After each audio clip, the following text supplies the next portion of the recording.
Breaking news, Pas Pampres asal Lahat pecahkan rekor di PON 20 Papua, Rio Malhotra sumbang emas. Medali emas Sumsel di PON 20 Papua kembali bertambah. Adalah Rio Malhotra yang berhasil menambah emas untuk Sumsel lewat cabang olahraga atletik lari 110 meter.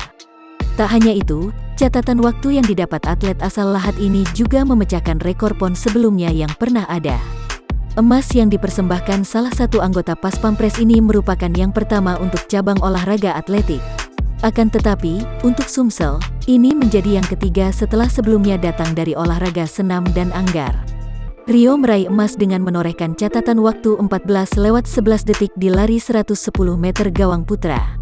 Catatan waktu tersebut lebih baik dari rekor PON yang sudah ada sebelumnya, yakni 14:16 detik. Medali emas Sumsel di PON 20 Papua kembali bertambah lewat cabang olahraga anggar.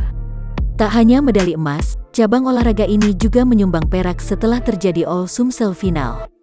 Dengan perolehan medali anggar ini, perolehan medali Sumsel di PON 20 Papua yakni 2 medali emas, 1 perak, dan 5 perunggu.